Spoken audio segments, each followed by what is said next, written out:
Hey, ladies and gentlemen, before we get this Juan Epstein started, I have to do something that I forgot to do all week, and it's important.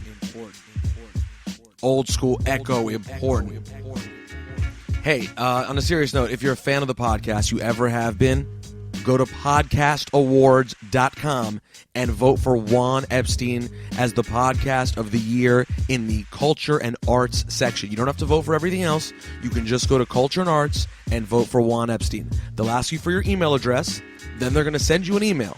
Literally, all you do is click the link in the email. You don't have to do anything after that. Once you click that link, you have voted. But they do make you actually type in your email and receive an email. If you love the podcast, and I promise you, yes, today, of course, we have someone incredible on it. Next week, we have someone incredible.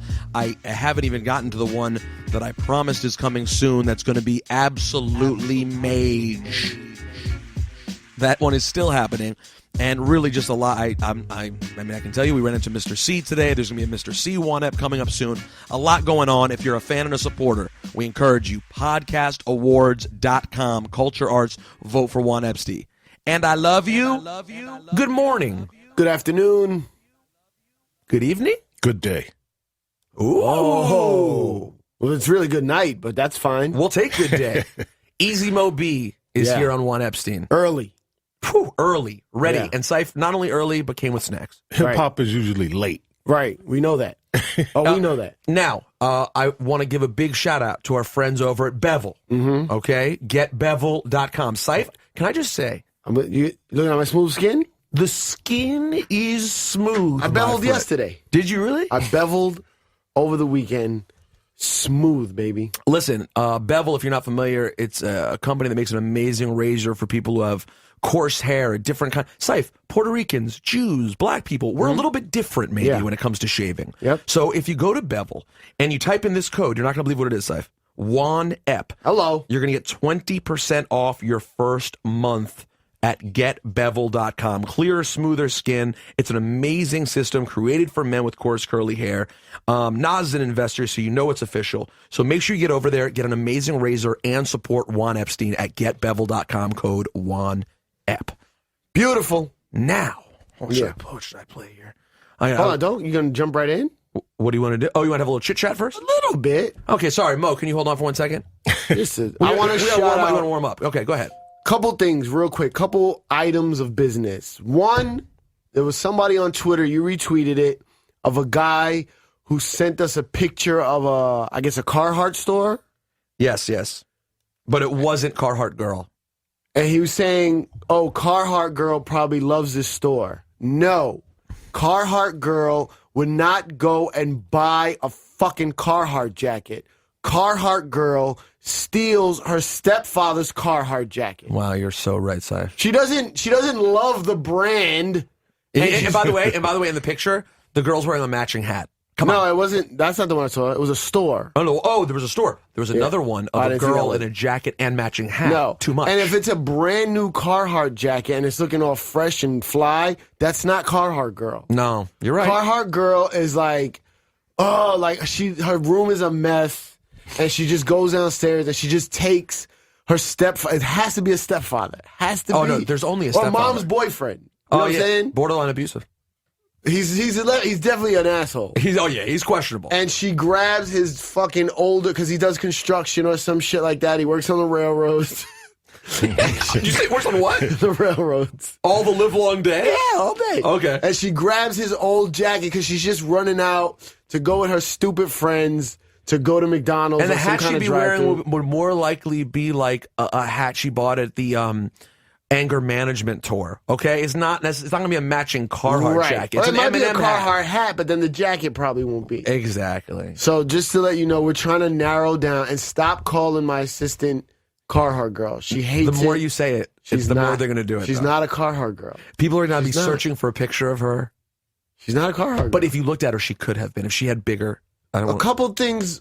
Yeah, I understand what you're saying. How couple cup sizes is different. And that's not the only thing, though. I know. There's more to that. But yeah, I feel what you're saying. Look-wise. She's not a Carhartt Girl. Second. Oh, second item of business. Shout Sorry, out Mo, to a lot of business here. Sneaky Big Tits. Okay, why? His goal is to get a shout out on Juan Ep. Is he a real person, though? I don't know. Because on Twitter, there's this sneaky big tits thing, and they retweet everything about us. But who's doing that? Someone has to do it, right? Yeah. Well, it may be. I think now it's set that anytime there's a mention of my name, your name, or Juan Ep. Yeah, but it's not all of our tweets. It's about Juan Epstein. No, but he tweets other stuff like about my class and stuff, really? Improv stuff, comedy so stuff. So maybe he is doing it. Who is it? Does he know us? No, I think he's just a fan, and I really appreciate. You don't that. think it's someone on the inside? You think it's an inside job? I think it's an inside job, man. Well, I speaking of sneaky big tits, there was a lot of sneaky big tits talk this week because my wife has had a big opportunity with the Mets. She's down there doing games. That's where the sneaky big tits came from. Exactly. So I've been posting a lot of different, I posted a bunch of stuff, and some of the comments I got, I thought you would enjoy and should probably be read. Sneaky big tits, I shouted you out, but you need to understand the pictures of girls you put up with big tits, they're not sneaky. Are not sneaky big tits. Calm down, son. You have to be, no, but he's just putting chicks in bikinis with big tits. We love those. That's not what sneaky big tits is. They have to be sneaky. Oh, shit. I didn't know she had big tits. Okay, why did someone write one of the comments on my wife's picture? Sneaky big tits with Newports. What does that mean? With Newports? What's the picture? It's just my wife doing a report. With Newports. I don't know. All right. What about this? Newport cigarettes. Yeah, but we don't understand the point. What's the correlation? We don't get it.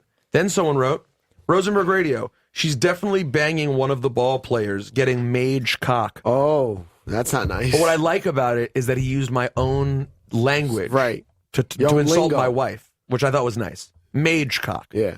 But there's one in particular that I thought was really special. Someone who really took time. Like, if you're going to go off on me, here you go. This is what you do. Shout out to this guy. Peter Rosenberg's 2-inch Jew uncircumcised cock. First of all... Why would it be uncircumcised? Yeah, first of all, Jews are circumcised. That doesn't make sense. Is not satisfying that hot blonde. I hate uninformed racism. She most likely never had an orgasm looking at his bald dome during sex. And his 5-foot ass can't dominate her in bed. Actually, he wrote dominant her in bed. If she only knew. Plus, that big belly chafing and rubbing on her abs... This is the line. This next line is like one of those rap lines that says something too properly. It goes, it must be a disaster in plain English. Why would he write in plain English? I feel so bad for them both. My heart goes out to you guys, real talk. And he tries to be funny and cute to make it less awkward, and it probably annoys the shit out of her at this point. That's Peter's defense mechanism when things get awkward or when she sees that 2-inch Jew cock. Man, I feel bad for her, really. He has Napoleon syndrome. It's just Instagram. It's an Instagram comment. Fuck. So shout out to that guy. It was pretty good. My wife called me in hysterics because one of her friends texted her because she was like mad. So she's like, her friend's like, I can't believe people say this. So she goes to Alexa, and naturally, of course, Alexa finds it just hilarious. Anyway, so Ciph, I think we've done enough. I want to do one thing right now. Are you ready for it? No, I gotta do one more thing. One? Are you kidding? No. We have a legend here, an icon. Fuck, he's too early. I had my improv class. Shout out to everybody that took the Sunday class. The Wednesday class is coming up. I want to do more classes. If you want to sign up, I need to see more interest. So email me at don'tgetgassed@gmail.com. If I get enough people emailing me, I'll start up another class. Because a few people are asking me if I'm doing more. Yes, I'm doing more. Determining how many people show me interest now is when I'll start it up.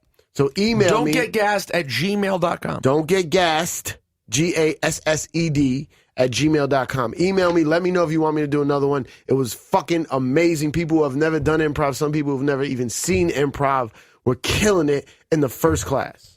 Killing it. Were people literally saying, what is an improv? No. Okay. Ready? Yeah.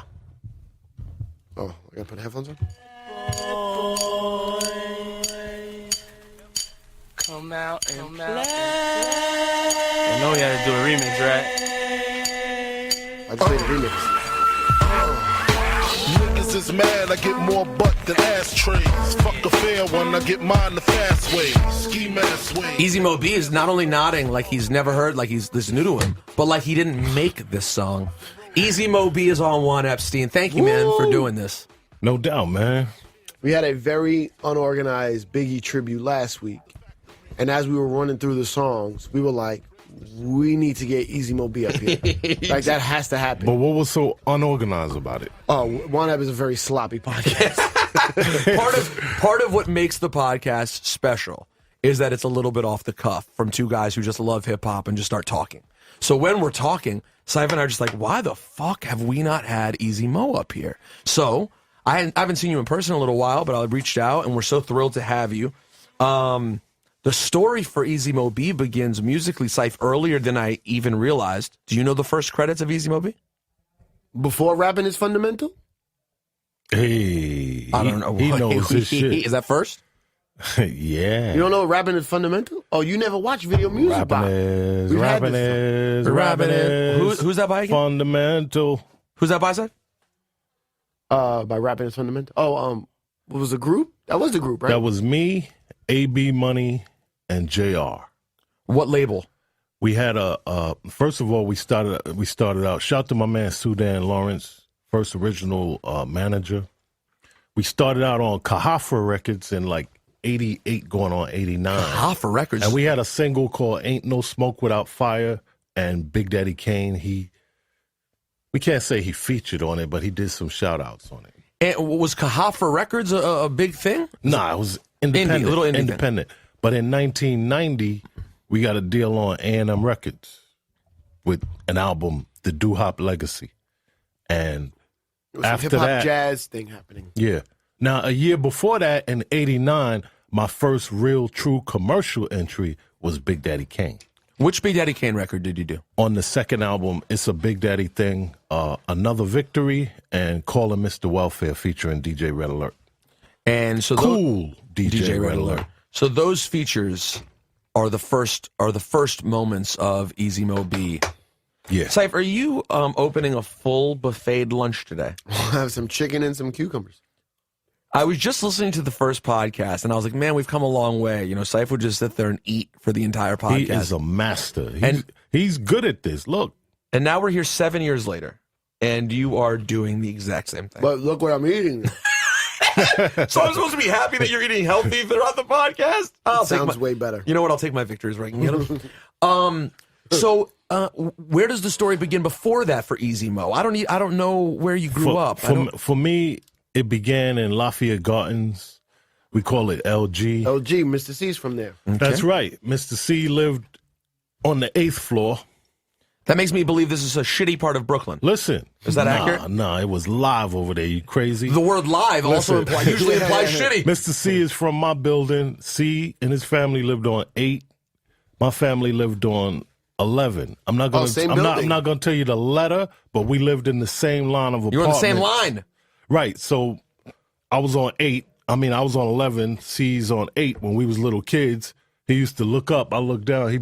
I'd be like, what up, Calvin? What up? He look up. What up, Booby? What's going on? Why were you Booby? That's my family nickname. Just for you. And there's a story behind the word Booby, the nickname Booby. Easy Mo B. Oh, man, I've been at this a long time. Yeah. So we're here for it. Back in, yes, 1980, all right, when I was coming up with a name for myself. First of all, Kool Mo D was always one of my favorites. I just loved him, his style. I loved his name and everything. I wanted to flip his name. So I took cool, adjective easy. He was M-O-E, so I said drop the E. And the B is for booby. So originally it was supposed to be Easy Mo Booby, but that shit is too long. So we just say that is Easy Mo B. I mean, and I met Kool Mo D, and I told him too. He just laughed it off. Like, I mean, by the way, I like that your adjustment to Mo was just losing the E. Yeah, you same word. Listen. I'm from an era where biting is not allowed. You don't bite, man. But that is such a bite. I mean, your name is. I took the E off. You took the fucking E off, man. And then he my bad. He was cool, so I went for another similar adjective. I had easy. He was cool. I was gonna be easy. He's M-O-E, so I said drop the E. Well, that's a good point. He Listen, was D, so I said you're B. Booby becomes B. So listen, you did a sort of synonym as the first name. You dropped a letter on the second name, and you changed letters altogether on the third name. You should be commended.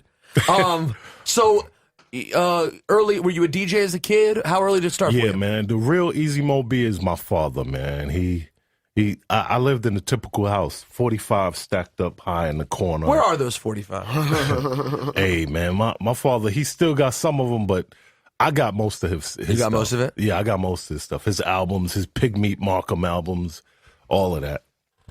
But my father, I consider him to be the real, true Easy Mo B. He's the one who started it off. From all of the music he was playing, that's the one who got me into the music and everything. By the time I started sampling and hip-hop cats started coming out with beats, most of the stuff that was coming out, I already knew it. I said, oh yeah, that's James Brown, or that's Isaac Hayes. Diddy used to play that. So he helped prep me, you know what I mean, musically, for this whole hip-hop thing that I didn't even know I was going to end up being in. You know, I come from the era watching, DJs out in the park. Big speakers, systems, and all of that. That's my father's my original musical inspiration, but watching those cats out in the park at the block parties, that was it. What's your background? Are you West Indian? Black, Southern black. Southern black, real kind, you know what I mean? Southern Real black. Is that Black American? I'm dirty. So would you have any involvement in the park parties, or just watching? Now, let me tell you something, man. People don't understand. DJ Mr. C, he goes a lot further back and much more involved than people even know. People only know him from Hot 97, from the Kane, but before that, him, Shim Sean, Timmy, these are cats that you may not know. My man Fish, what up, Fish? Fish. What up, Fish?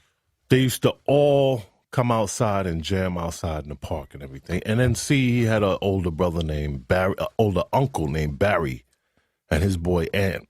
Those are the two that really made C want to DJ. Because they were already DJing. He ain't gonna tell the story, but I'll tell it. But C was right there during that whole time, and Mr. C used to watch me and my man Witch Doc, who lived across the hall from me. Witch Doc is 1/3 of the Blues Brothers that produced Everyday Struggle, Me and My Bitch. Oh, the we were talking original about that Me and last My week. Chance on Ready to Die. We were Lord Digger. Norman, that's his real Norman. name. Yeah. He was down with Master Ace. Yep. And Wait. So Lord Digger was in Blues Brothers. Lord Digger. they produced that Slaughterhouse album. Those names. Welcome to the Bates Motel. My name is Norman. Unrelated. Just the I think movie. it's kind of Just the movie. I don't know. But yeah, C used to watch me and Norman, Witch Doc, on the bed, rocking like 3 and 4 turntables and shit like that. And he would just sit back and be like, yo, y'all incredible. Y'all crazy. Were you a good DJ?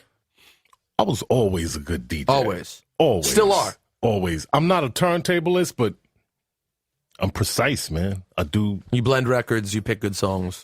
You do. I do the basics. Yeah, that's all you know got to what I mean? do. That is all you have to do with DJ. You know what I mean? So, when did it become more musical? When did you get a piece of equipment? Now, C went to Sarah J. Hill High School downtown Brooklyn with Big Daddy Kane. And my boy A.B. Money, I told you that was in Riff, from the back building in LG, he went to Sarah J. Hill with them also. So it's A.B. Money, Kane, and Mr. C. They're all at the same school. A.B. That's how is Kane around. and C met. Huh? That's how Kane and C met. I School? guess, yeah. Now, A.B. is around Kane because of Sarah J. Hill. He's constantly telling me, we're early forming Riff, rapping is fundamental right there. So, A.B. is constantly telling Kane, yo, you need to check out my man Boob, he got some beats. Kane is like, yeah. He finally get around to it. That ended up being another victory and the call of Mr. Welfare on the What'd you It's a make Big Daddy those Thing. on? SP1200. And Akai S950, and I'm still using the same equipment, and you can hear that same equipment on a brand new Beats album that I got out right now. The album is called And You Don't Stop Where can people get this album? by Easy Mo B. It's on Slam Jams. That is Mr. Chuck D's label. And, can you help us get Chuck D on Juan Epstein? We'll get to that later. So, and people can find that online or wherever. You can get it on iTunes and on rcsmusic.com. So you're messing around with the SP. You're starting to make beats. You get a look with the Kane situation. You're working on your own group, which, of course, the group never really materialized into being a big thing. Rapping is fundamental to me. Is what out in the real musical world they would have called a commercial failure. It just means that you, listen, hey, listen. That's the terminology in the music business. Your setup for it was great. Yo, I'm an honest dude, man. I'm straight up, no chaser. I don't cut it, man. But you I'm had your successes, no need to hide the failures. But I'm gonna tell you, the great thing about rapping is fundamental, and where we did succeed, and I'm talking about we hit it big, is we recorded with the late great Miles Davis. Oh yeah, that was the video that you see on Music Box. So that just makes up for all typical, so to What was speak, that song? commercial failures. That makes up for that. I mean, you ain't gonna get no better than that. What was the song called? Just kicking that doo-bop sound. Oh, yeah. Just kick with Miles Davis. We was singing and rapping on there. How'd you get the Miles Davis feature? Rest in peace to Francesca Sparrow, man, over at RPM.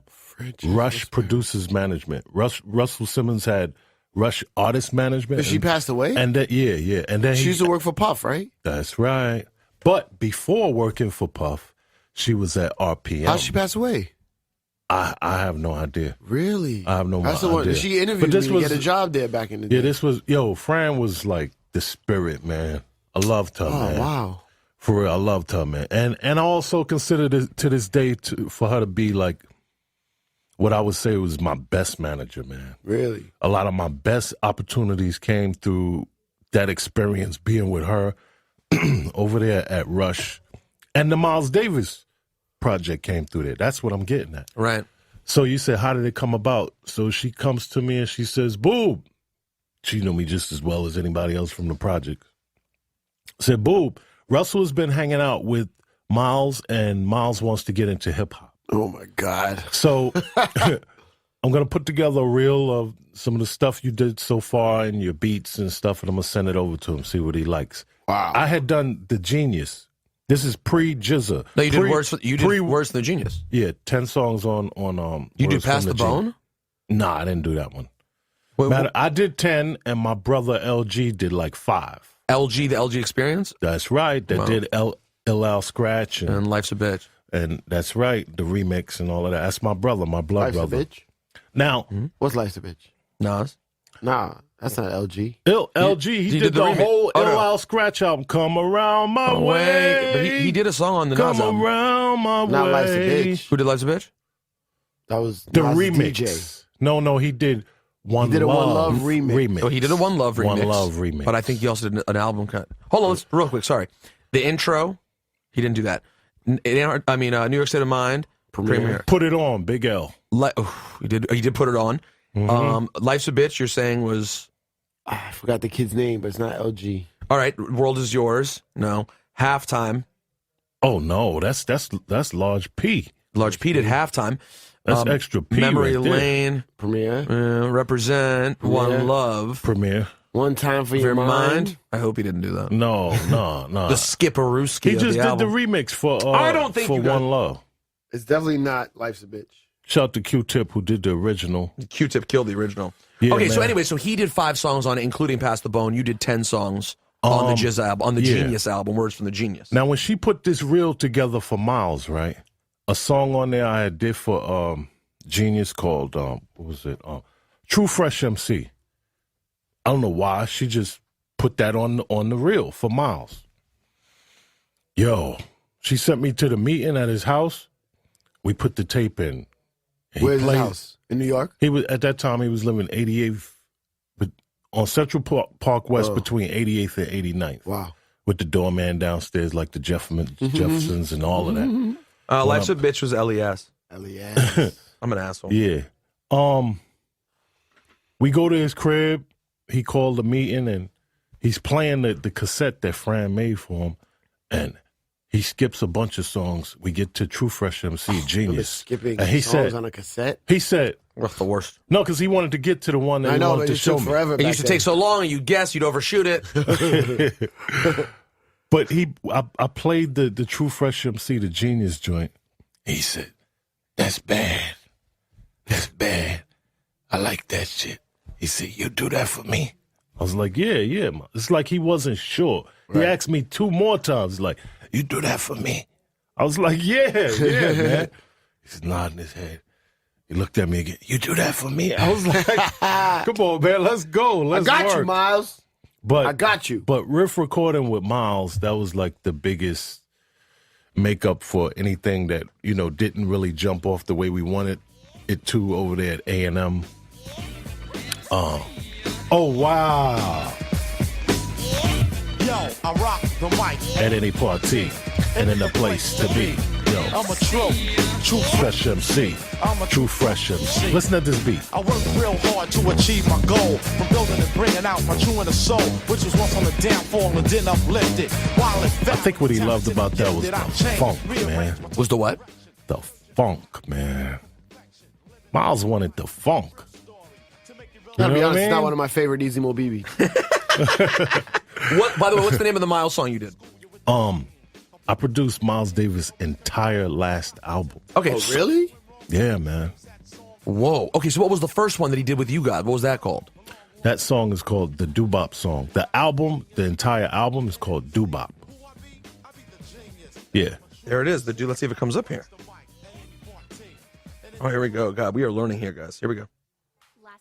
1 second. There's a Bud Light commercial. But they didn't pay for that. But they didn't pay for Juan Ep, so they get skipped over. All right, here you Skip go. in 5 seconds. Oh, yeah. Yeah. I remember this shit. Smooth, right? But he, Gangstar used that same sample. yeah. And don't you have the, is that the Rocky-ish on there? Or is it, Cool in the Gang? Is it Cool in the Gang? Nah, it's Summer Madness. Oh, it's Summer Madness. Sorry. Summer Cool Madness. Again. I'm a loser, Again. guys. Summer Madness. Uh-huh. Cool Again. I like Winter Sadness better. Yo, We'll I talk about can't that believe later. y'all didn't know that, man. I just said it. He just said it. He got No, it. about the About you doing the song. album. The whole album. I didn't know the album. I mean, I remember now that you said it. Listen, here's the difference, guys. People are going to call me out every time I make a mistake and write that I'm an asshole. But me and Cipha, one thing I learned from... Yeah, man. I say besides that and the biggest, one of the biggest accomplishments in, say, jazz/hip hop to me was with Gangstar. And Guru. That's the right. The Jazzmatazz project. That's right. What Guru did, I mean, like, that kind of like, them two right there I don't know. kind of Low End Theory. spearheaded. Ron Ron Carter? on Low End Theory is Pretty mage also. pretty mage. You don't have to say mage. It's just Yeah, mage. I like mage. Oh, yeah, your own word, I'm then. talking about and a jazz artist, it being their album collaborating with. On low, you're right. On the Tribe, that's the opposite. Right, I see what you're saying. But that is milestone too. And I feel like That spearheaded that whole movement too. else? It's all. Gangstar was down with It's Donald Byrd. No, Donald Byrd the did a other record guy. with Guru, didn't he? Don't forget what Premier did early in the 90s. Branford Marcellus. Branford. Buckshot LaFunk. Buckshot See, LaFunk. people will forget. No, of course not. You can't forget the Breakfast at Denny's. Oh, I love Right. Moon Over Miami. That's right. Yeah, they made that a couple records there. All right, so we got to move ahead. We always get caught up in this stuff that's great, but there's so much to get to. But it's still. good. We brought out some We did. We just brought some gems. some points. And by the way, I want to wrap this up by saying something very important about Miles Davis, and everyone get ready for this. He was pretty good, Miles Davis. He did all right. Cipha, you know what would have been nice? A Miles Davis Juan Ep. You think you could work on that? How about the Miles Davis movie What is the Miles Davis? that's coming out? That's Oh, really? happening? Yeah. Who's in it? What's his name? Why I'm gonna forget his name. Idris Actor. Elba. No. What's the dude from the actor Yeah. Don Cheadle? James Franco. Oh, Don Cheadle. Yeah. He's gonna play Miles. That's pretty cool. Yeah, Miles' nephew, Vince Wilburn Jr. He's the executive producer of the soundtrack. There's gonna be a movie. They already pulled me in to start remixing some music on there. there were masters available, and I requested Bitches Brew. Yes. That's a good one to get. That's a mean one. All right, so you have this whole experience. You do the Kane records. You do the Words from the Genius records. What's the next step? How do we get between what other records pop up in there in that early 90s I'm period? glad you asked that. A bunch of various remixes in between, stuff like Pink Cookies in a Plastic Bag. I mean, Getting Crushed by Buildings. So you did that stuff like original you did the or remix? that. The remix. Oh. Yeah. Party and Bullshit. Who's the man? Bullshit. That's the start of Biggie. It sure That's is. the start of Bad Boy. And there wasn't even a Bad Boy yet. It was just Uptown MCA. You guys are moving too fast. MCA. This is how we do it We'll every get there. day. We'll get there. Can we get to that quickly? Yeah, well, I don't know, but That's my shit. Hurry up, man. I gotta go get my peoples, yo. Uh-oh. Yo, he got the true video on. Yo, that video was sick. What is this? All right. He was on the old buses, the old-looking buses. Was that an 850i I just saw? What's her name? Tracy was in the video, too. Tracy from Def Jam. Oh, yeah. I forgot her name. My peoples from back in the day. Getting crushed by buildings. I take 30 electric chairs and put them in a classroom, 30 MCs and set LL at this point was so cool. It's insanity. Yo, LL was huge right there, man. Oh, LL was unreal at this point. And I want to take the time to say I also think that LL and Marley Marl was one of the most amazing artist-producer collaborations. Well said, sir. After that, we saw so many producers doing entire albums with an artist, but I think that's one of the greatest, man. So how did you end up doing so the And Marley Marl is a huge influence for me. That's one of the main reasons why I'm doing it. So Pink Cookies in a Plastic Bag was his original production that I had to remix. So I was like, yo. Oh, yeah, that's right. You have arrived, dude. The dude that influenced you the highest, you have to remix How did you his get record now. the Party and Bullshit? That was Who's the Man soundtrack. Yep. Fran sent me over there and was like, She was your Play. manager at the time? yeah. It's like, go over there and Andre says him and Puffy, they have a new artist. I got two fingers clicking up on both sides of me right now. I go over there and I find out the new artist is this same dude that one day when I went by Mr. C's crib, Right. when C used to live right there on Gates in Franklin. Ciph, how's that- C how's was that like, yo, neighborhood? check this dude out. Not Check this good. dude out. I was like, yo, son is nice. I walked away, left. Months later, go over there and play some music for this new artist. I walk in, that's the new Same artist. This manager sounds very bossy throughout the. So- Go over there. So C was there real early, man. C played a large part in helping to discover and delivering that to the unsigned hype. Shout to Matty Capiluango. Matty C. That's right. So hold on. So then you go over there, and again, we're going to see that this woman, she was a very key player in all the stuff that you were doing with Uptown and eventually Bad Boy. Yeah. So you go over there and you see Biggie again, and how did this song get made? Did you play him a bunch of other stuff? Originally, it was meant for me to go over there and just play a couple of tracks, do a couple of songs. But the chemistry was so good. First of all, the response was huge off of the Party and Bullshit. So that turned into playing more songs for the album, doing a couple for the album. A couple turned into 6. Those 6 are the title track, Ready to Die. Pretty good. Warning, Shoot. Give Me the Loot, Oh, God. Machine Gun Funk, The What, featuring Method Man. Biggie only had one feature on his album back then. All you new artists out there, you try and do that. I bet you can't hold down an album by Lady yourself. Saw's on there too. Is that Lady Saw does respect? I think so. And the last friend of mine. On the second album, Life After Death, I only did 2. I Love the Dough. I Love the Dough featuring Jay-Z and Angela Winbush and Going Back to Cali. Yeah. It's my shit right there. Yeah, you did some pretty good ones. Pretty managed. Yeah. So you do Party and Bullshit. Was that in studio with Big? Did you make it with him? All of that stuff was in studio with Where was Big. the studio? They didn't have Pro Tools sessions back then. Soundtracks, we was using soundtracks. Ciph, where's soundtrack? One time we used Unique Studio. 40s, no, 20s. Hit Factory across the street from here. Hit Factory's right over here, right? Did I just blow you up? No, I think someone mentioned that. No, it's not across the street. It's down. It was another block and a half. But it's close.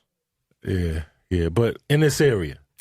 So, what was Big like in studio that young? Because Cipha was just talking about last week how on Party and Bullshit, he's very young, yelly big. Yelly. He want to order his food. He want to smoke his weed. He may have some chicks come by to visit him. That's why I was like, yo, when we gonna work, man? He's sitting there after he eat and smoke, and Junior Mafia, they running around in there laughing, throwing food, and I'm like, yo, when we gonna work? And in between, I noticed he would sit, he twiddle his thumbs, he's like mumbling to himself. So I'm not thinking he doing nothing. Serious, man. I was like the serious dude in there. And I'm like, yo, when we gonna work? Then after about 2 hours after all of that, he just jump up, start walking towards the booth. All right, Mo, I got you. Let's go. I was like, you got what? All I watched you order food, bullshit, play around. He's like, yo, I got you. You go in the booth, bang out 3 verses. I said, yo, this dude was sitting there writing in his head the whole time. Here's what we have to explore. After that, I never ever said nothing else to him. So here's what I have to explore here. I need a really introspective answer here, where you think deeply, Easy Mo B. Did he do that every time you made a song, or did he sometimes pull out the pad and write?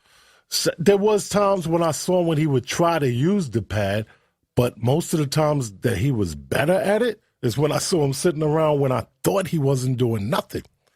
Because it's funny, last week I interviewed Method Man, which I wanted us to get as well, but didn't work out. And he was like, when he talked about the what,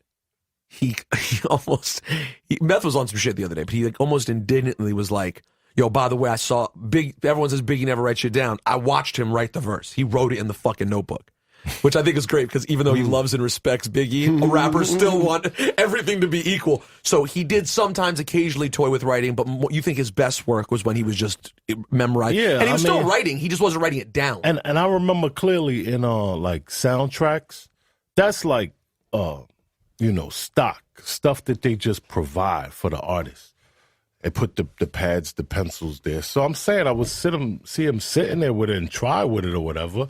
But then there's times where I saw him, he'd just be sitting, just leaning over, just mumbling to himself. And like I said, I wouldn't think that he wasn't doing nothing if he could just jump up and go into the booth and just start. I don't know. But did you watch his process was deep, man. Did you watch his style develop though? Because like we said on Party and Bullshit, I was a terrorist since the public school era. Really loud, really yelly. Yeah, I want to talk about that. How do we get from that to Warning, where he is much more controlled? Okay, yeah, Party and Bullshit, loud, aggressive, gutter, gritty, yelling. Warning. He was still that, but he was just laid back. But he was laid back because he had to tell the story. You know when the real Notorious B.I.G. was born on the microphone? I'll tell you. It was the last record of the album. And Puff said, yo, you got all of this hard shit. You got to do something for the girls, for the club. Something cool for the radio, for the ladies. And that song is Juicy. He said, stop yelling. That was the way end? Huh? Juicy was the end? I think Juicy was the end of Biggie Smalls. No, it was the end of the process of the album. It was the last thing addition to the album. Oh, yeah. Really? Yeah.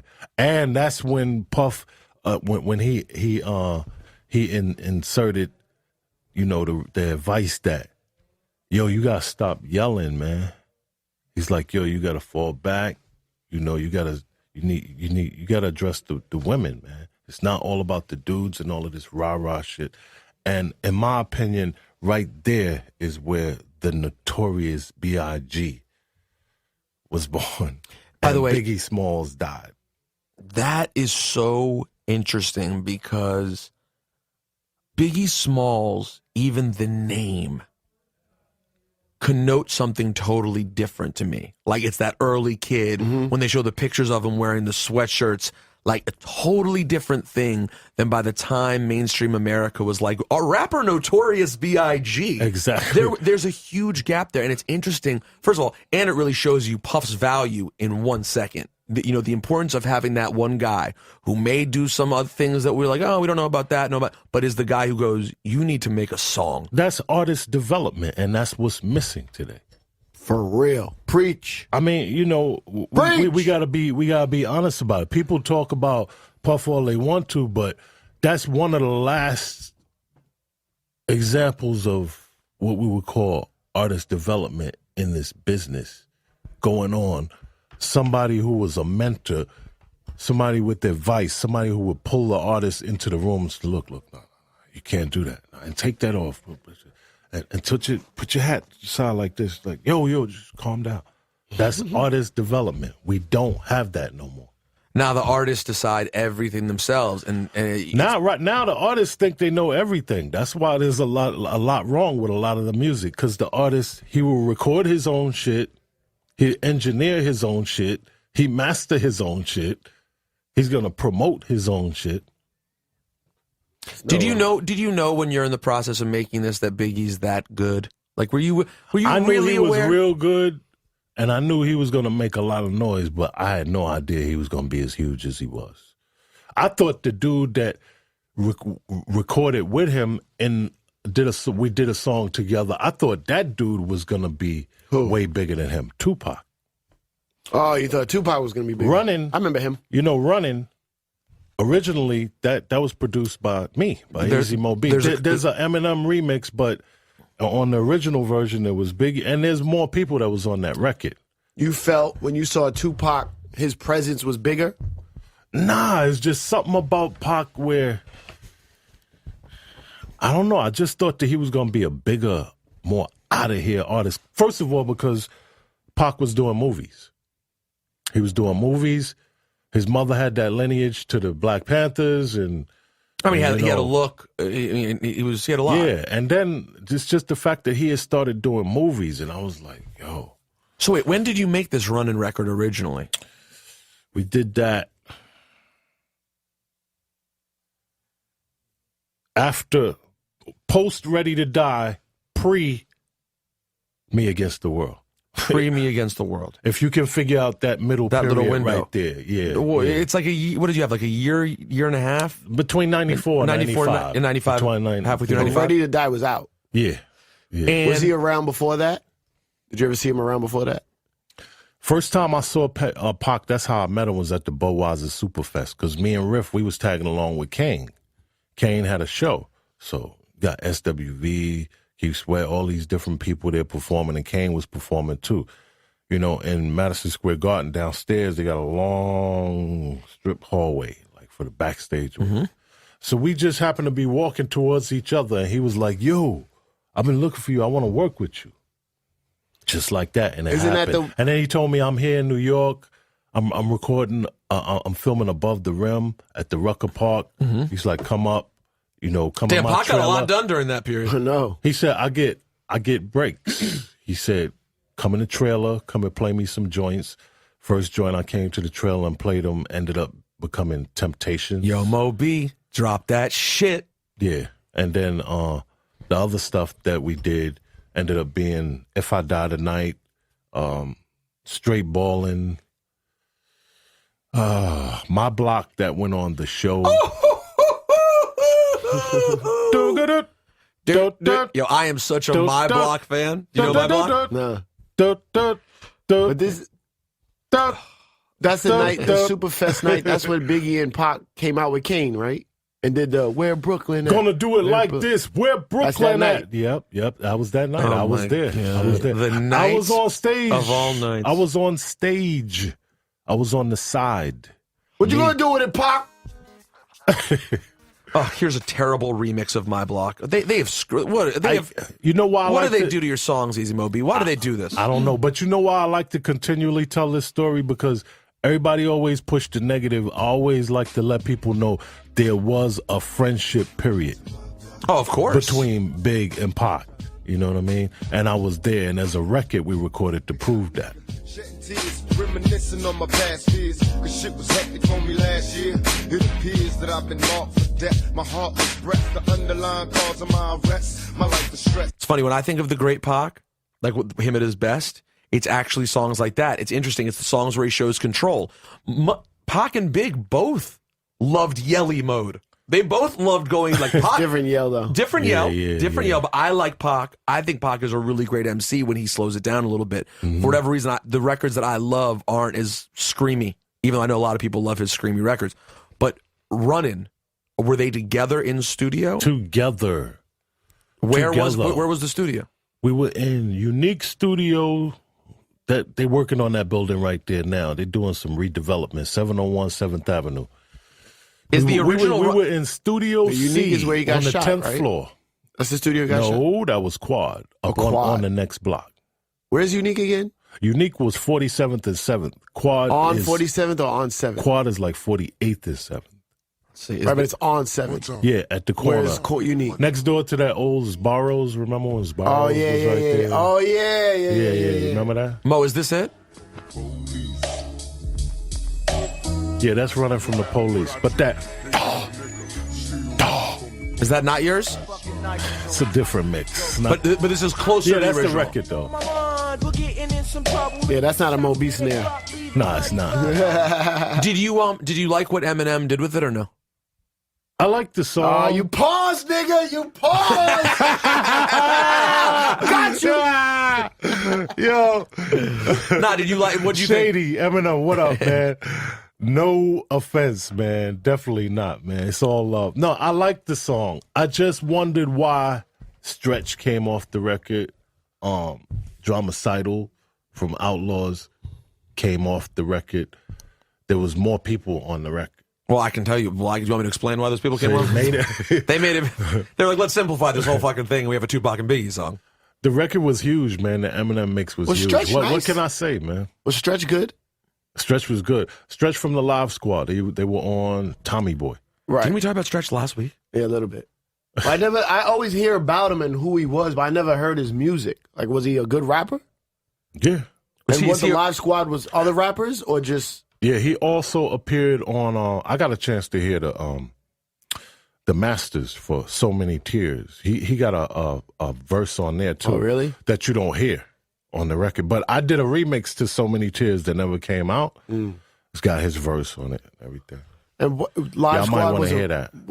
Were there other rappers in Live Squad, or was it just like a group, like a DJ? It was a group. But, Only one that I knew, got to know was Stretch. And he was just around everybody. He was just one of those dudes that was just knew everybody. He was just a real likable dude, man.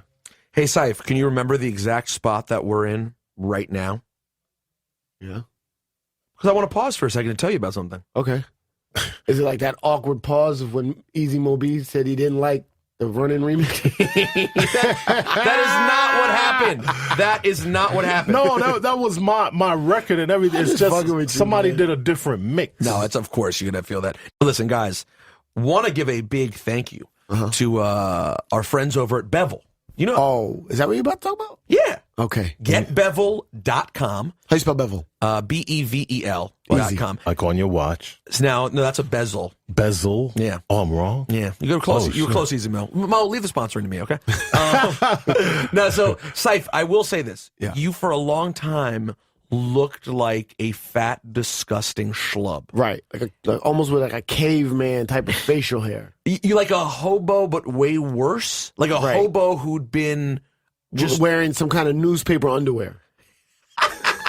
Anyways, you have since cleaned up your act, and I can't believe how smooth your face is thanks to Bevel. This is amazing. You know, I always tell you this. I never put a razor to my face my entire life. Always use clippers from the barbershop. You were scared. You didn't want to have irritation. Yo, people with razor bumps look nasty. No disrespect. No, you know what? Disrespect. I got some, man. Sorry, but you know what you need? You know what you need? Bevel. I need it's a made bevel, for our man. type of hair. We got you. We're going to take care of you, Easy Mo. We'll make sure you get that. GetBevel.com. If you head over there right now and use the code WANEP, they'll give you 20% off.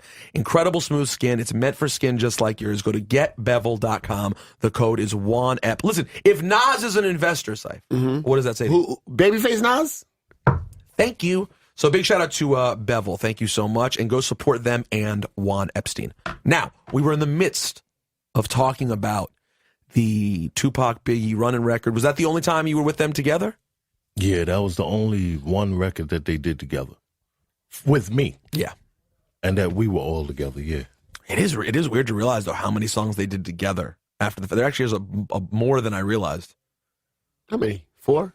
Something like that. That's still a lot for a kind of random Eddie F combination. did one. Eddie F did Let's Get It On. I've been bringing that to light recently because a lot of people, they say, yo, the only one to ever work. I'm like, stop it. No, Eddie F, Let's No, Get It I'm On not. was tight. I love Let's Get It On. I got to give you my hand. They can't even see, but they can hear it. I'm a nerd, easy now. And then they did the points. Ron G one. The points, and they did the Ron G one. Mm-hmm. Now, by the way, but this is not the only time when you have been fucked over on a remix, of course. Again, related to Eminem. What? Dead Wrong. You produced the original Dead Wrong. Count. Although I love the new version of Dead Wrong. What is your version sound like? No. That was dope. My version was more soulful, and the drums were more boom bap. Let's see if it exists on YouTube. You think it's out there? Yes. I believe it's out there. It's definitely out there. Dead Wrong original. Let's see. I don't know if I've ever heard it in my life. Here I had the Uzi soulful bass line. The drums was like swinging boom bap. Oh yeah.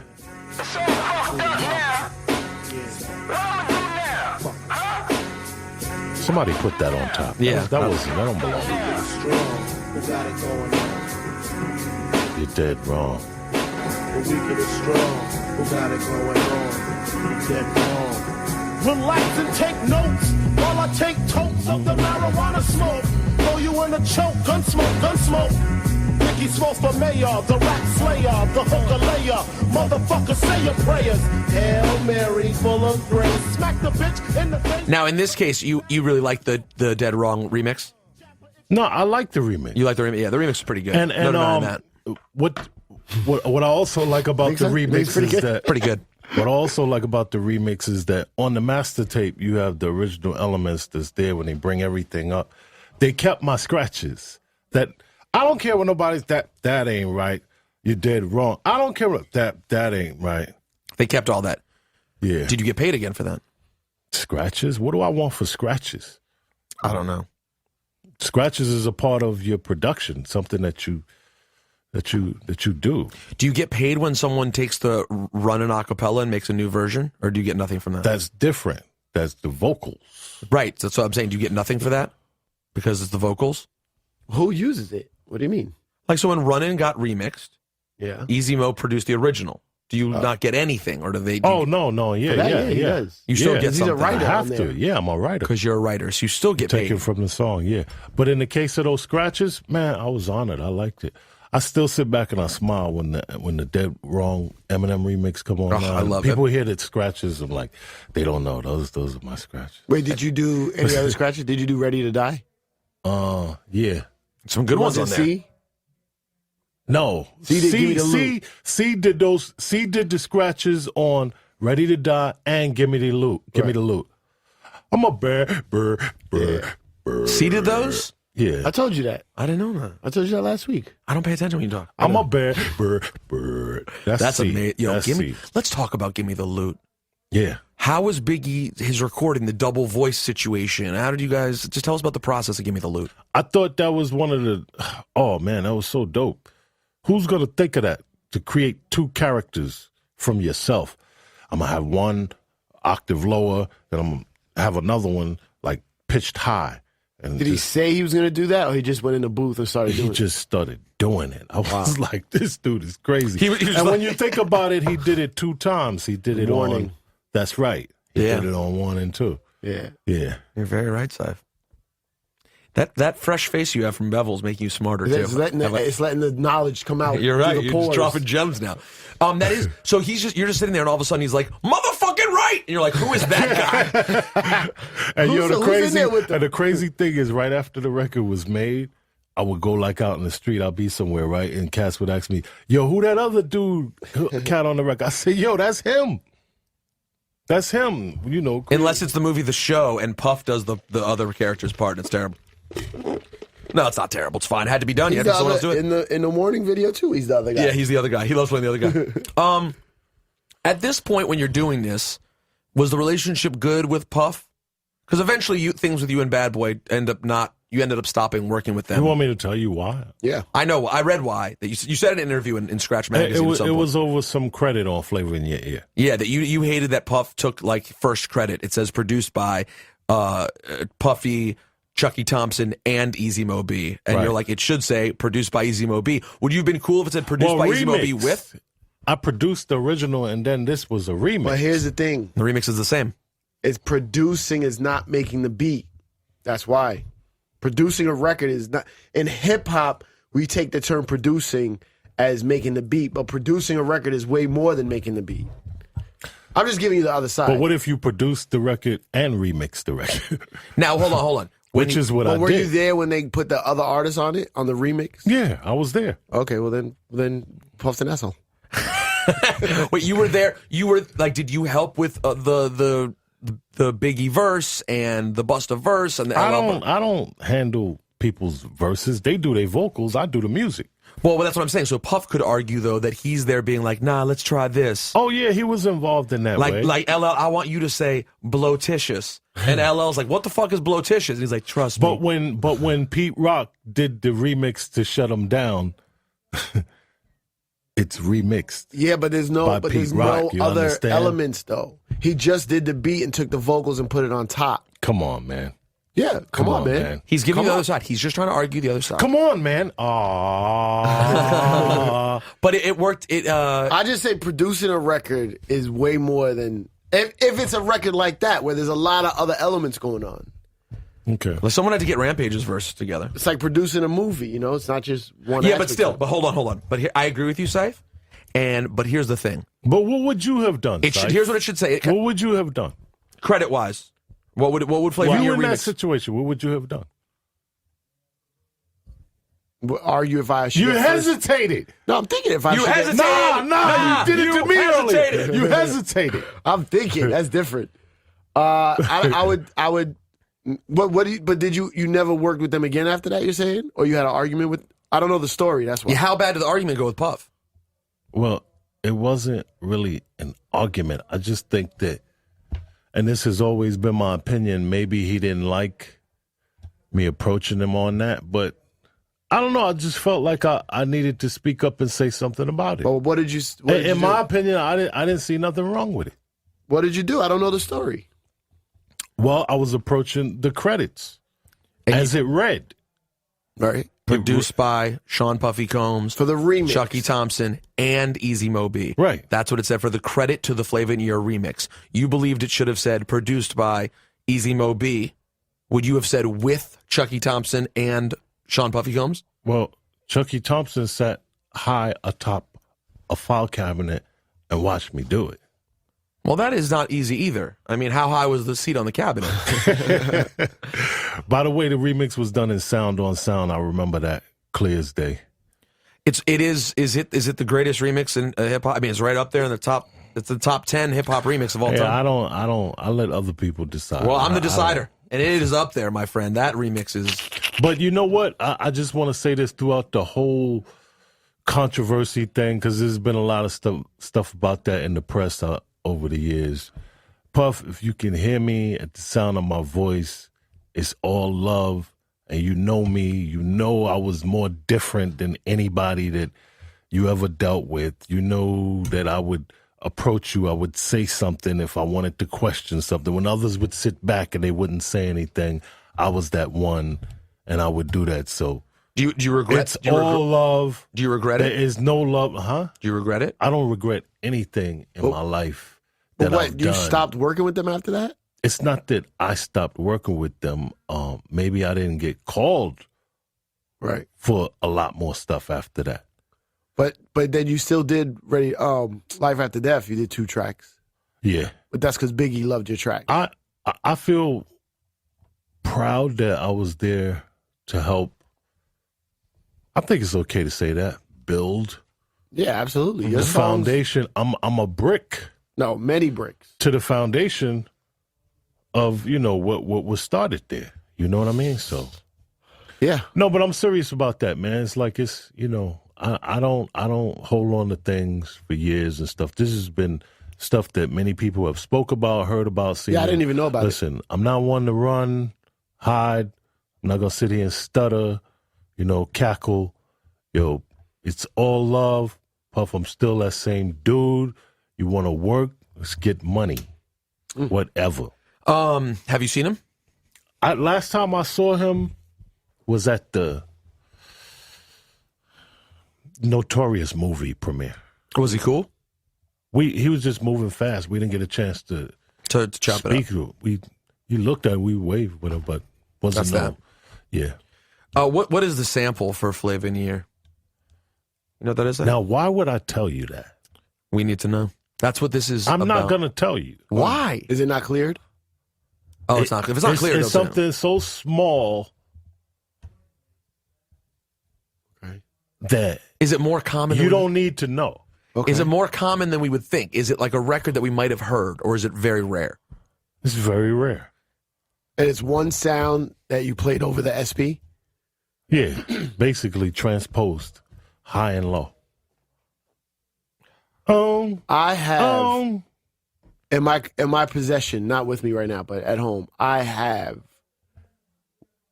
what is known as your famous bass tone that somebody gave me. Yeah, an engineer gave it to me.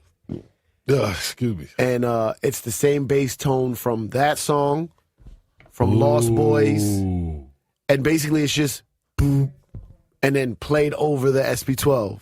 Yeah, it's deep. Fire. You turned your bass up? I never used it. I just like having shit like that. Did you blow your speakers? Nah.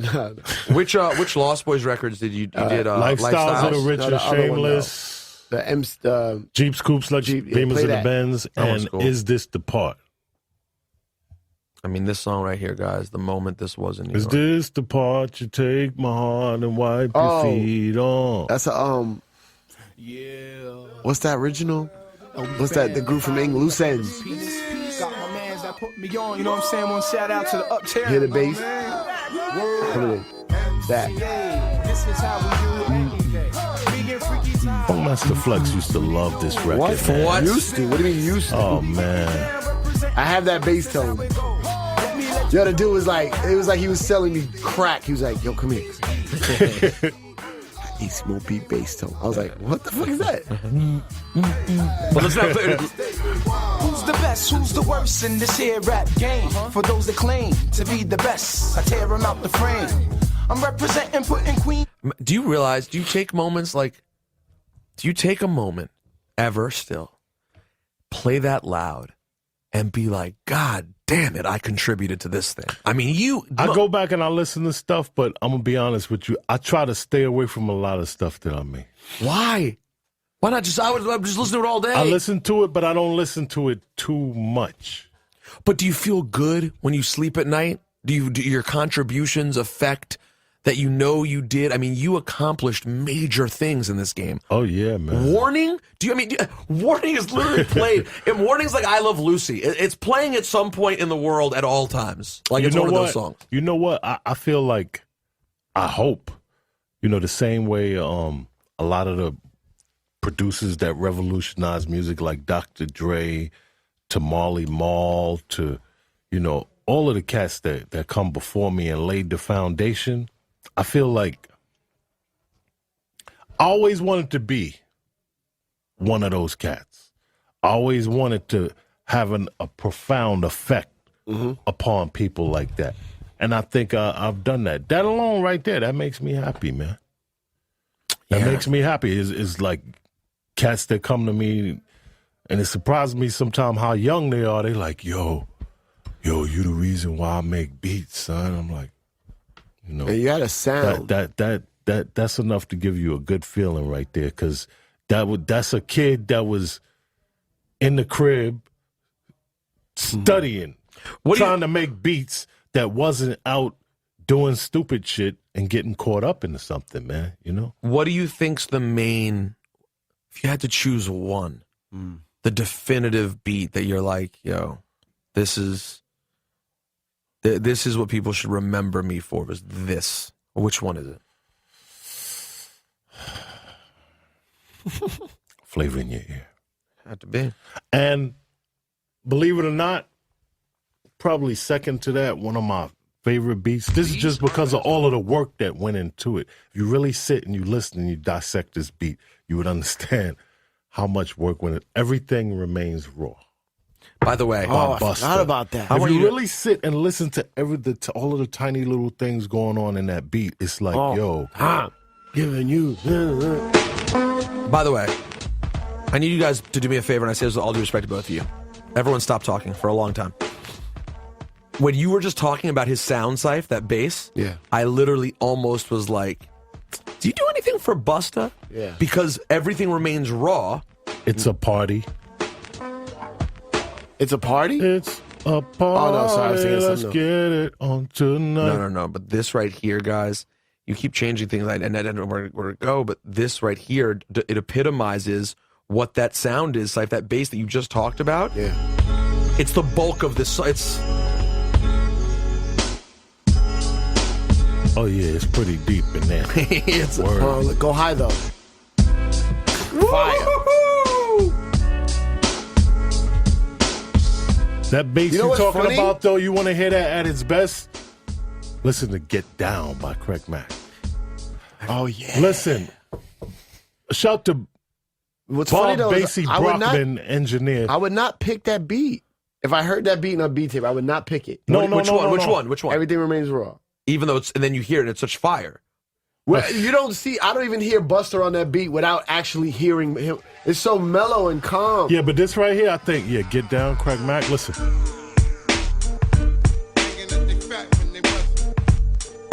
Shout to Bob Basie Brockman. We did this at Hit Factory. I don't know what he did, but the room was shaking. What? 1, 2. Oh, this bass is so deep. You got to play this on a real system. Did you like Q-Tip's mix? Yeah. See? It's like You it's ain't like paused there. it's like the boom. It was like a boom bap, a alternative to my. I looked at my joint was like club. Yeah, and this one was super. This was like the college radio. Exactly, it was the boom bap alternative. Let me tell you what they do when these MCs run. Yo, this song was...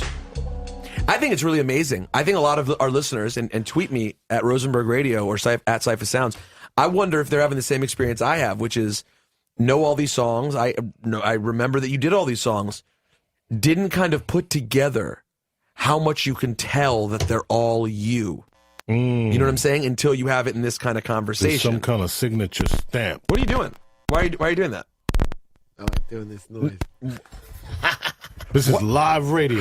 This is the kind of thing that happens live. What kind of on radio. psychotic person Some does girl hit me, was like, you blew out my ears when you was fucking with the wire. No, but when you heard it all together, like Ciph, I think you've always been more keenly aware of that because you think more like a producer, but like I never thought about how much all those songs really do that. That is really such a big part of all of it. Yeah. And it dates back to like a lot of people. I'm not West Indian. I'm not Jamaican or anything like that. But I've always felt like I wanted my bass to be deep, just as deep as those reggae, and as compared to, a dance hall like the what. Yeah, like when that. you play like Warning or Lost Boys in a club, you hear the difference. Yeah, I always wanted my bass to be deep like reggae. That's where a lot of it come from, man. You know that. Yeah. Well, you need that bump, that knock. What else? What other songs are there during that time? Are there any other ones we're forgetting? After that, and during that same did the time, what, right? let's You did speak the what? about He stuff did the that's what? not the obvious, because people always talk about the. I worked with Dougie Fresh. When did you work with Dougie Fresh? That had to be 95, 96, right? What, there. Summertime? Around that time when he did Summertime? I can't. The song name Summertime. Yeah. It's Summertime. I was on the album with Hey Yo I. Yep. Yeah. Hey yo, I'm sorry. What did I say? hey yo. And it's Ayo. Yeah. Sorry. Apologies. It's on. That was the name of the joint. Dougie Fresh, man. Alicia Keys. Oh yeah. You won a Grammy with Alicia Keys, correct? Wu-Tang. Public Enemy. What? Oh, Queen Latifah. Man, I like to speak about the things that a lot of people usually don't mention, because the top Pac, that's typical, and then people always want to ask me about the puffy shit. You know what I'm saying? Of course, like y'all did. Kind of. We only lightly. But you know what though? If people want to know, we talk about it. We only lightly treaded there. You get an actual physical Grammy for the Alicia Keys win? Yeah. That must have been nice. Yeah. At that point in time in like 2000, you've already had these huge monetary successes and great successes in hip hop. Must be nice to then go get the trophy. Yeah. Don't ignore Ciph when he starts making bizarre hand signals to Carhartt Girl. Most Def. Sorry? Nobody talks about that. What did you do for Most Def? Zim Zalabim. Am I saying that right? Zim Zalabim. When did you do that? This was like at least about 6 years ago, something like that, on one of his albums. So, what is Ciph, I always ask this to everyone.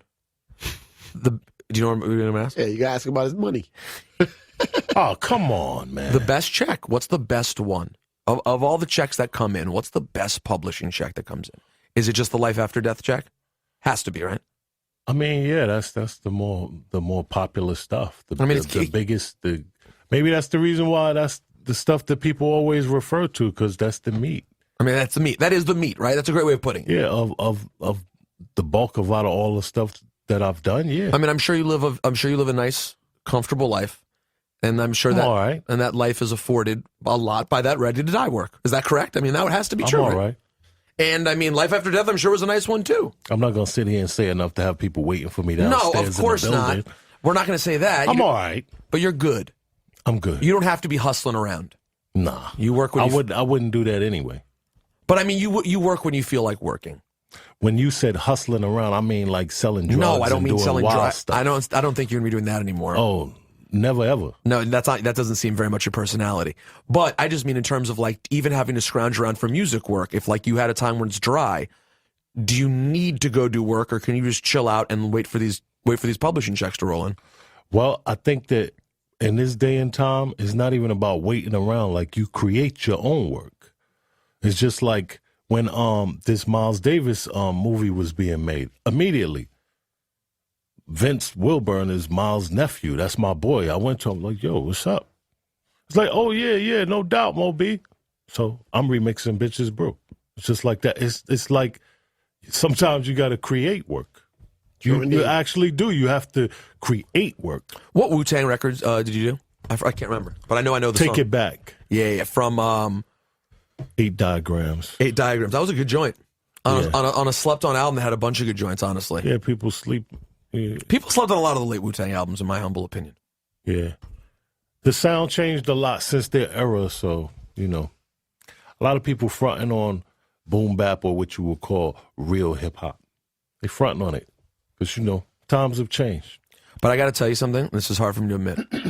Recently, there's an artist who I won't name, who no one has heard of, who sent me a record. And he's a fine rapper. But the way that he raps, combined with the way the beats sound, I would have probably put it in my mix show rotation in 98, 97, 96.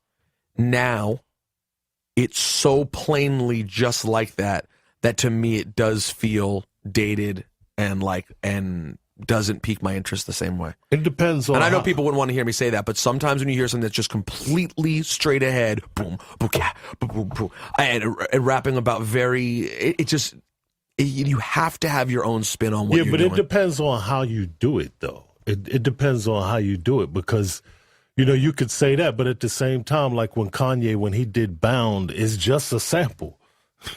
But he does it. But he does. It's not drummed up, nothing.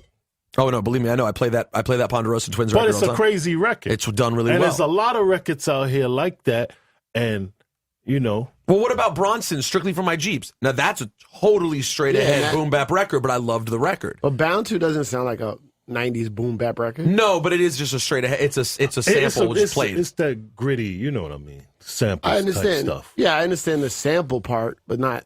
Nah, you know what Bound is? You know when I play Bound?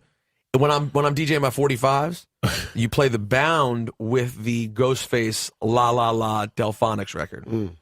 Like in just the 60s soul records. But like, Kanye does stuff. But the bottom line is Kanye's done other songs that are more like straight ahead boom bap records, and they're still great because he does different shit whenever he's on a song. But you know what though? They say the more things change, the more they stay the same. I haven't turned my back on what you would call generic boom bap, soulful hip hop. I still do it. I still believe in it. But you're still doing it in a way that's, in my opinion, probably better. Royce and Primo just made an incredible boom bap album. Yeah. But to me, they were pushing boundaries and doing it differently, and it was special. You just can't make something that you're copying to sound like 1995. Yeah, of course, yeah. And you're never going to do it as well as it was done in 95. You still can be you, but you definitely got to take it to new heights and try different things with it, you know? You mentioned Marley, you mentioned Dre. Who else is in there in the conversation for the best producers of all time? I'm not even going to say the best, because then people get judgmental over the names that I'm dropping. The ones who influenced me the most: Marley Marl, Herbie Lovebug,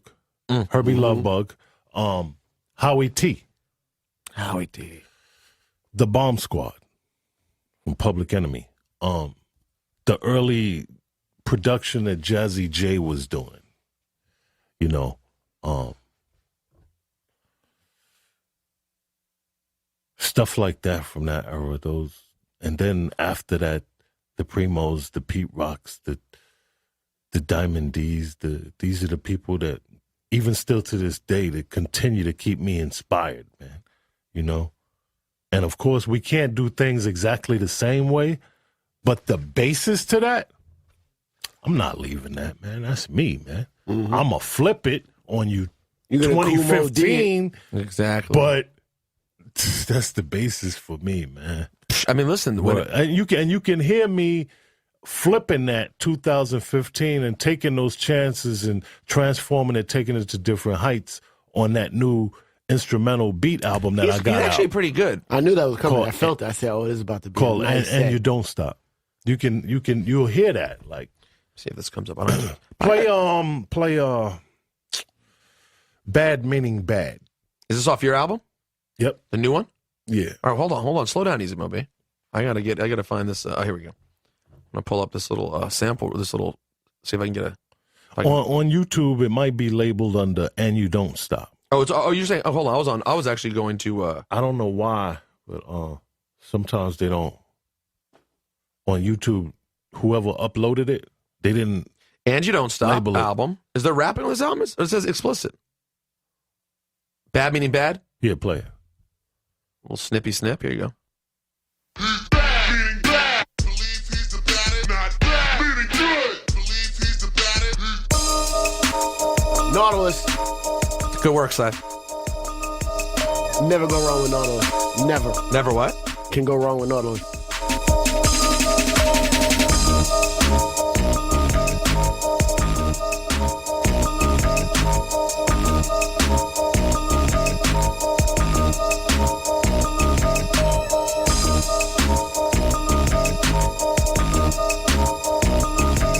I can hear somebody really, really lyrical getting at that. Now I want you to go. Oh, you have the whole. I have the whole thing. Yeah, you want to play another one? Go to Throwback. Go to a joint called Throwback. Here we go.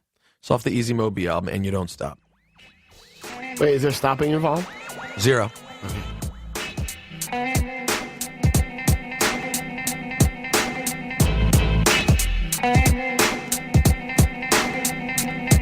See, there's certain things that I don't care what you think, I'm going to keep doing them. All right? It's like, this is hip-hop to me, man. It's what but this isn't generic also. It may be boom bap, that doesn't make it generic boom bap.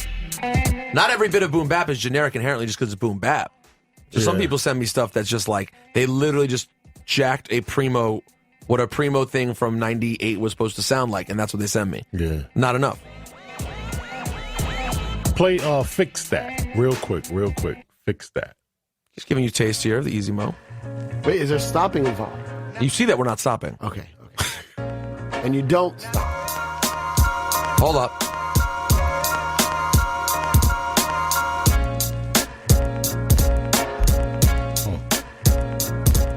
And that's why I named it that. 'Cause that's the favorite thing they always say. Like, What? you don't stop. Ciph, could you fuck a bitch to the song? Uh-oh. You could? Yeah. Because it's instrumental. So it gives you a nice... Need a good Carhartt girl for this. with the pants and everything? The whole suit? No. Carhartt girl is she doesn't wear all Carhartt. She's just wearing a jacket. You remember described Mo. We talked about this. Everyone. This is a girl you smash in the truck. No, there's not a truck, sorry. Some kind of car. Like a Bonneville. And there's definitely like 2 old Slurpee cups on the floor. You know what I mean? That's Carhartt girl. Yo, hey Mo, it's been a real pleasure, man. No doubt. And anybody that's interested, pick up that And You Don't Stop on iTunes and also on rcsmusic.com. And how can people find you, Mo B? What's your social media? I'm on Twitter as @EASY_MO_BEE. On Instagram at the real Easy Mo B, at the EASYMOBEE. And you can remember the real Easy Mo B. And you remember because he took the E off of Mo and he switched the D to B. That's right. We've all learned this. That's right. Before I let you go, when was the last time you talked to Biggie? Do you remember that? The last time I talked to him and that I saw him, him and Jay-Z, they was pacing back and forth and mumbling to themselves, writing in their head for the Love the Dough. I Love the Dough joint. And he told me, he said, yo, Mo, me and Jigga, we gonna step out. I'll be back. That's the last time I was saw. And and I waited, and they took so long. So what, you eventually got the completed vocals later? Yeah. Oh, so they didn't finish the song that night? They didn't finish the song that night. I couldn't stay. I had something to do in the morning, so I had to leave. I finally left out of there maybe about 2 in the morning or something. And then